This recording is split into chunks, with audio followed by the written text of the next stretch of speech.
अब हम शुरू करते हैं इस प्रश्नावली के अगले प्रश्न को। तो अगला प्रश्न है प्रश्न क्रमांक 7। एक 3 मीटर गहरी और 40 मीटर चौड़ी नदी 2 किलोमीटर प्रति घंटे की दर से बह रही है। क्या आप ज्ञात कर सकते हैं कि 1 मिनट में नदी का कितना पानी समुद्र में गिर रहा है? तो पानी जब भी गिरेगा तो किस में गिरेगा? आयतन में गिरेगा। तो मतलब इसका हमें क्या निकालना है? आयतन निकालना है। लेकिन कितने, मतलब इसमें समय भी दिया है कि कितने समय में गिरा है, तो 1 मिनट में। तो 1 मिनट में जो नदी है अपना जो जल है वो समुद्र में गिरा रहा है, तो कितना घन मीटर पानी जो है वो समुद्र में गिरा है, इसको हमें निकालना है। तो यहाँ पे आप थोड़ा सा समझ लो कि नदी के बारे में। तो ये एक मान लो ये एक नदी है, ठीक है, बह रहा है, ये इस तरह से बहते हुए आ रहा है। अब यहाँ पे देखो नदी की जो पानी है वो बहता है, तो कैसे बहता है? इसी तरह से बहता है नदी का जो पानी है। तो जो बह रहा है वो क्या है? इसकी लंबाई है। मतलब अगर नदी यहाँ से यहाँ तक बह रहा है तो यहाँ से यहाँ की लंबाई कितना होगा? 2 किलोमीटर। ठीक, समझ में आ रहा है? देखो नदी बह रही कह रहा है, तो बह रहा है मतलब क्या है? वो लंबाई में ही बहेगा ना भाई, दूसरे चीज़ों में थोड़ी बहेगा। तो यहाँ पे लंबाई नहीं लिखा है आपके प्रश्न में, तो आपको उसे समझना है कि वो बह रहा है वो लंबाई है, ठीक है। और चौड़ाई तो दिया हुआ है नाम से, और गहराई भी नाम से दिया हुआ है। तो चौड़ाई क्या है? तो नदी में चौड़ाई किसे कहेंगे? तो देखो ये किनारे हैं, ठीक है, ये एक किनारा है और ये दूसरा किनारा है। अगर हम यहाँ से तैरते हुए इस किनारे तक जाएंगे तो यहाँ से यहाँ की जो दूरी है ये कितना है? 40 मीटर। यही क्या है? चौड़ाई है। ठीक, अगर हम इस पानी में तैर रहे हैं और तैरते हुए अगर हम अंदर की ओर जाते हैं, ठीक है, अंदर की ओर जा रहे हैं, डूब रहे हैं, तो वो क्या है? गहराई है। तो उसकी गहराई कितनी है? 3 मीटर। ठीक, समझ में आ गया? तो लंबाई कितना निकला? 2 किलोमीटर। देखो ये किलोमीटर में है, बाकी दोनों क्या है? मीटर में है।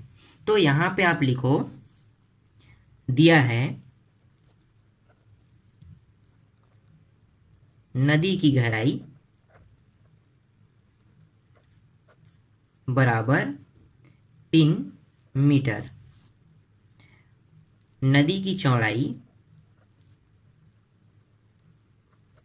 बराबर 40 मीटर।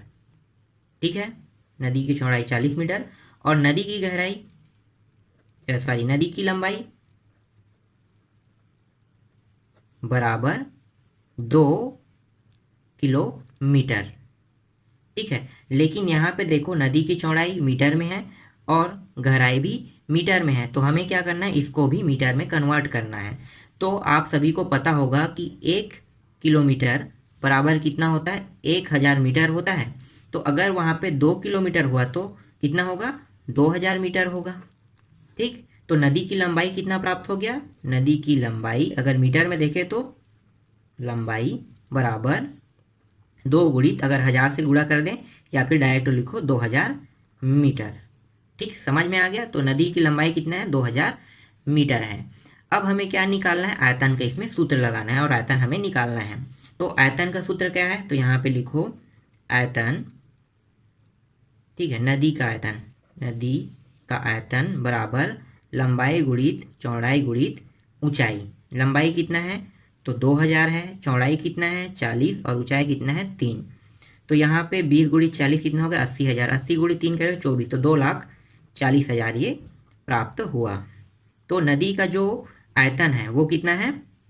2,40,000 घन मीटर। ठीक है, लेकिन अभी हमें क्या बताना है? 1 मिनट में बताना है। तो भाई 1 मिनट के लिए निकालेंगे तो इसके साथ अभी और हल होगा। तो आपको पता होगा कि 1 घंटा बराबर कितना होता है? 60 मिनट। सबको पता है 1 घंटा बराबर 60 मिनट होता है। तो अगर मैं 1 मिनट के लिए करूं तो ये क्या होगा? तो ये जो 60 है वो इस पार आ जाएगा। तो यहाँ पे क्या होगा? 1 मिनट, देखो 1 मिनट के लिए अगर मैं निकाल रहा हूँ, मिनट बराबर 1/60, ये 60 है, सॉरी, ऐसे होगा। तो 1/60 ये कैसे हुआ? तो आपको पता होगा कि अगर मैं 1 मिनट के लिए करता हूँ तो ये जो 60 है वो क्या हो गया? तिरिया गुणा होके यहाँ पे आ गया, तिरिया गुणा होगा तो ये कहाँ पे आ गया? नीचे में, इसके। तो इसके नीचे में आ गया तो कितना होगा? 1/60। और हर संख्या के साथ 1 का गुणा होता है। तो 60 है तो यहाँ पे क्या बचा? मिनट। और मिनट के साथ भाई 1 का गुणा है, 1 दिखाई नहीं देता, हर संख्या के साथ गुणा होता है। तो मतलब क्या है? 1 मिनट बराबर 1/60 60 प्राप्त हुआ। अब इसको क्या करना है, नदी के आयतन के साथ इसको गुणा कर देना है। तो कर दो, नदी का आयतन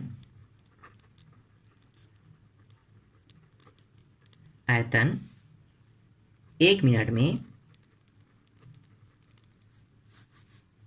कितना है, 1 मिनट में 2,40,000 भागित, या फिर ऐसे करो 1/60। देखो गुणा हो गया 1 मिनट में, तो 1 मिनट का मान ये होता है, बराबर इसमें जो जो कटे उसको काट दो। तो ये दोनों कट गया, 6 कम 6 चौक 24, और ये 3 शून्य है तो इसको ऊपर में 3 शून्य को लिख लो। तो कितना आ गया, ये 4000 बार में कटा तो ये आ गया 4000 घन मीटर।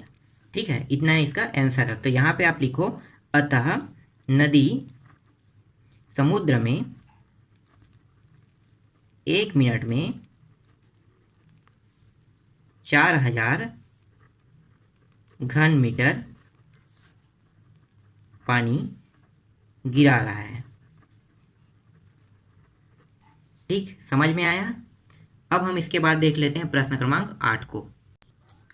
प्रश्न क्रमांक 8 है, एक घनाभ का संपूर्ण पृष्ठीय क्षेत्रफल 3328 वर्ग मीटर है।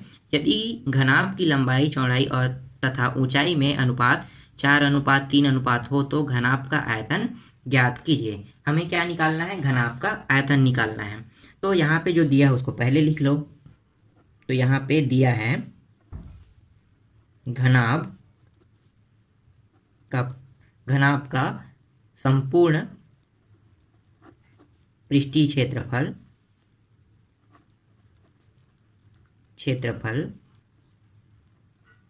बराबर 3328 वर्ग मीटर। ठीक है, 3328 वर्ग मीटर दिया हुआ है। और घनाभ की लंबाई, चौड़ाई और ऊंचाई किसमें दिया है, आयतन में। तो लिखो, घनाभ की लंबाई, चौड़ाई और ऊंचाई 4:3:2 है। जब भी कोई भी मान अनुपात में दिया रहेगा तो ये ओरिजिनल लंबाई, चौड़ाई, ऊंचाई नहीं है। ठीक है, तो वो ओरिजिनल मान नहीं होता है। ओरिजिनल मान क्या होगा, हम इसको निकालेंगे। तो आप यहाँ पे क्या करोगे, अनुपातिक नियतांक मानोगे। तो यहाँ पे हम लिखते हैं, माना अनुपातिक नियतांक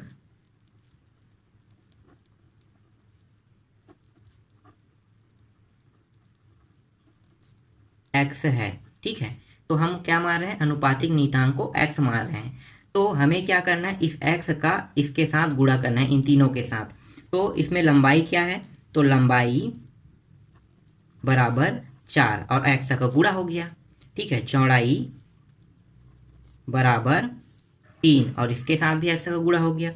और ऊंचाई क्या है, ऊंचाई बराबर 2, इसके साथ भी x का गुणा हो गया। जब हम x का मान निकाल लेंगे और इन दोनों को गुणा करेंगे तब हमें ओरिजिनल लंबाई, चौड़ाई मिल जाएगा। ठीक है, अभी जो आपको लंबाई, चौड़ाई और ऊंचाई दिख रहा है ये असली मान नहीं है।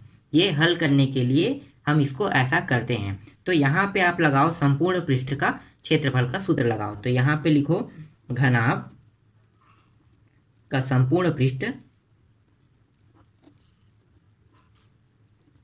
का क्षेत्रफल बराबर 2 लंबाई चौड़ाई प्लस चौड़ाई ऊंचाई प्लस ऊंचाई लंबाई होता है। तो यहाँ पे इनके मानों को रख दो। तो घनाभ का संपूर्ण पृष्ठ का क्षेत्रफल कितना है, 3328। तो यहाँ पे नीचे में लिखो 3328 और इसके स्थानों पे रख दो। तो लंबाई का मान कितना है, यहाँ पे देखो 4x है, गुणित ऊंचाई चौड़ाई है तो ये हो गया 3x प्लस फिर 3x प्लस ऊंचाई कितना है 2x, सॉरी ये गुणा है ना, फिर प्लस आएगा। फिर यहाँ पे क्या है, ऊंचाई है तो ऊंचाई 2x प्लस लंबाई कितना है 4x। इन सभी को हल करो तो ये हो गया 3328 को जैसा वैसे रहने दो और ये 2 को भी अब कोष्टक के अंदर को हल कर दो। तो ये हो गया 4 तिया 12x प्लस 3 दूनी 6x प्लस यहाँ भी गुणा है ना, ये 4 दूनी 8x, इतना हो गया। बाकी को साइड पे देखो तो यहाँ पे है 3328 बराबर 2 गुणित सॉरी 2 कोष्ठक के बाद अंदर को जोड़ लो, तो 12 और 8 कितना हो गया 20, 20 है 26, तो ये हो गया 26x। फिर आगे हल करो तो 3328 बराबर 2 गुणित 26x, तो ये हो गया कितना हो गया 6 दूनी 12, हासिला 1, 2 दूनी 4 1 5, तो 52x ये प्राप्त हुआ। इसके बाद हमें क्या करना है, इसको हमें गुणा करना है।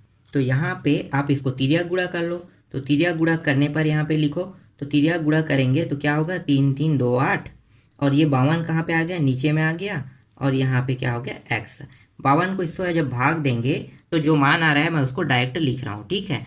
तो 52 को जब हम भाग दे रहे हैं इससे, सॉरी 3328 को हम 52 से भाग देंगे तो यहाँ पे आएगा 64x। और यहाँ पे थोड़ा सा गलती हुआ है मुझसे, देखो ये दोनों गुणा हो गए तो ये क्या होगा वर्ग होगा, यहाँ भी देखो इन दोनों का गुणा होगा तो ये भी क्या होगा वर्ग, ये भी वर्ग होगा। तो मतलब x के सारे मान क्या होगा वर्ग में प्राप्त हो रहा है, ठीक है। आप यहाँ पे थोड़ा सा सुधार लेना, तो इस तरह से ये प्राप्त हो गया। उसके बाद आपको क्या करना है, ये जो वर्ग है इससे अगर हम हटा देते हैं वर्ग को तो ये क्या होगा, तो ये x बस रह जाएगा और ये आ जाएगा इस पर आके, ये इस तरह से 64 के ऊपर अंडर रूट लग गया। और हम इसको कैसे लिख सकते हैं, तो अगर हम इसको चाहें तो हम इसको इस प्रकार से भी लिख सकते हैं कि 64 सही 1/2, इस प्रकार से भी लिख सकते हैं, और ये x। अब जब इसको और इस प्रकार से लिख सकते हैं तो इसको हल भी ऐसे ही कर सकते हैं, तो 8 गुणित 8 इसको 2 बार लिख सकते हैं इस तरह से, और ये हो गया 1/2 बराबर x। फिर यहाँ पे देखो 8 को इस प्रकार से लिख सकते हैं, 2 बार है तो 8 का वर्ग लिख सकते हैं, तो ये 8 का वर्ग बटा 2 बराबर ये हो गया इस तरह से ये। फिर अगर हम इसको कोष्ठक को हटा दें तो ये हो जाएगा 1/2, 2 2 कट गया और यहाँ पे आ गया x।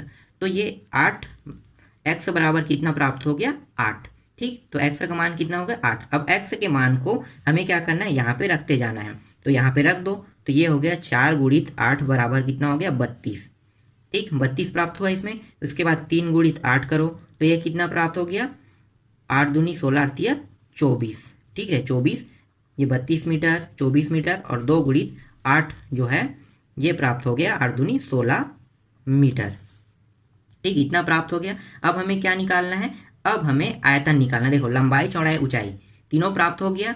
अगर हमें जब ये तीनों मान मिल गया तो अब हम आसानी से हम इसके आयतन को निकाल सकते हैं। तो बाकी को यहाँ पे देखते हैं, तो आयतन निकालो यहाँ से। तो घनाभ का आयतन है